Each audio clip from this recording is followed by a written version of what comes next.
한국연구진이 상온, 상압 초전도체를 개발했다고 발표하면서 과학계를 포함해 전 세계가 떠들썩합니다. 미국과 중국에서 이 발표 내용이 진짜일 가능성이 있다는 평가가 나왔는데요. 반면 국내의 한 초전도 관련 학회는 해당 물질이 초전도체라는 데 대해 의문을 제기하고 있습니다. 관련 내용 오늘 최소라 기자와 함께 연결해서 이야기 나눠보겠습니다. 네, 최소라 기자. 네, 과학뉴스 팀입니다. 먼저 초전도체가 무엇인지 설명해 주시죠. 네, 초전도체는 두 가지 특성을 만족하는 물질인데요. 전기 저항이 제로여서 전류가 굉장히 잘 흘러야 하고 또 자기력이 있는 자기장에서 자기력을 밀어내는 예컨대 자석 위에 둥둥 뜨는 특성도 보여야 합니다. 이런 물질이 개발되면 전기를 손실 없이 100% 전달할 수 있어서 에너지 효율을 획기적으로 높일 수 있고요. 자기부상열차나 핵융합장치와 같이 현대기술의 한계로 아직 개발되지 못한 꿈의 장비를 만드는 길도 열릴 수 있습니다. 때문에 전 세계 과학자들이 초전도체 개발에 100년도 넘게 노력해왔는데요. 지금까지는 마이너스 200도보다 더 차가운 조건에서만 초전도 현상을 보이는 물질이 몇 번 나왔고요. 올해 초 미국에서 상온 초전도체를 개발했다는 발표가 나왔지만 대기압의 10,000배 이상 높은 기압을 저항하는 여전히 비일상적인 조건의 초전도체만 보고됐습니다. 네, 그럼 이번에 국내 연구진이 발표한 연구 결과 어떤 내용입니까? 네, 이번 연구는 상온, 그러니까 20도 내외에서 그리고 상압, 일기압 내외에서 초전도 현상이 나타났다는 건데요. 그러니까 일상적인 조건에서 초전도 현상을 보이는 물질 LK99를 세계 최초로 합성했다는 겁니다. 논문을 보면 126.85도 이상일 때 저항이 나타났다. 그러니까 그 밑에서는 전기 저항이 없다는 겁니다. 또 상온과 대기압 조건에서 자기장 안에서 둥둥 뜨는 부상 현상을 확인했다고 나옵니다. LK99의 구성 성분은 납과 구리, 인, 황과 같은 친근한 원소고요. 합성 과정도 공개됐습니다. 이번 연구 결과에 틀림이 없다면 노벨상을 받는 건 당연할 정도로 과학계 수건을 한 번에 날릴 획기적인 발견입니다. 다만 연구진은 YTN과의 인터뷰에서 초전도체 상용화와 관련해서는 응용처에 따라서 추가 연구와 발전, 개선 과정이 필요하다고 밝혔습니다. 특정 분야에서는 이 LK99가 기존 소재보다 우수해서 상용화될 수도 있지만 또 다른 곳에서는 물리적 특성이나 가격 측면에서 그렇지 않을 수도 있다는 입장도 전해왔습니다.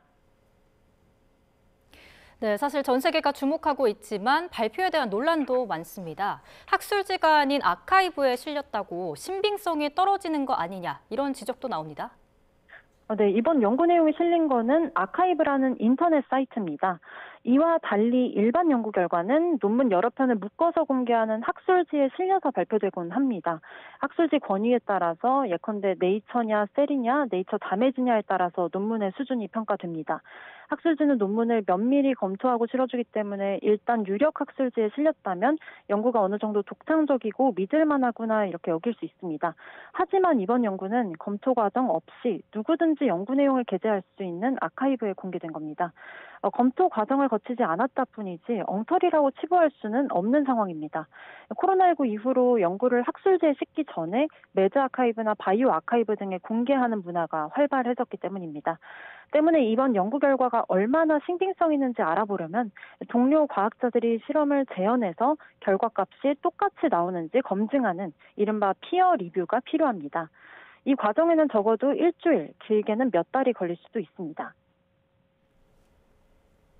그래서 검증도 활발히 이루어지고 있는데 반응이 어떻습니까? 아직은 이렇다 할 발표가 나오지는 않았지만요. 이번 발견의 진위 여부에 대한 반응은 거의 반반으로 보입니다. 영국 인디펜던트를 비롯한 유수 언론에 따르면 미국 로렌스 버클리 국립연구소 과학자가 논문을 시뮬레이션한 결과 이론적으로는 가능하다면서 긍정적으로 평가했습니다. 또 중국의 화중과학기술대 연구팀은 논문대로 LK99를 합성하는 데 성공했고 이 물질이 자기장에서 둥둥 떴다고 주장했습니다. 다만 초전도체의 또 다른 특성인 저항이 완전히 사라지는지는 확인되지 않았습니다.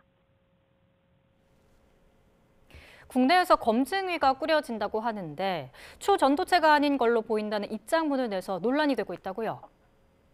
네. 한국초전도저온학회는 서울대 김창현 교수를 위원장으로 상온초전도체 검증위원회를 발족했다고 밝혔습니다.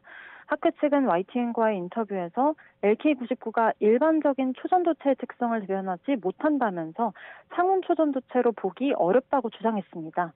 현재 공개된 데이터와 영상으로는 정보가 충분하지 않다는 설명이고요. 초전도체는 저항 제로와 완전 반자성 둘 다 만족해야 하는데 두 가지 특성 모두 기존 초전도체와 차이가 있다는 설명입니다. 하지만 현재로서는 논문 내용이 틀렸다 맞다 어느 한쪽으로도 결론 지을 수는 없다고 밝혀서 여지를 남겨놓은 상태입니다. 학회 측은 연구진 측에 샘플 제공을 부탁했고 이 성균관대와 고려대, 서울대에서는 실험을 재현해보고 있다고 밝혔습니다. 네, 마지막으로 연구진의 입장이 어떤지 전해주시죠.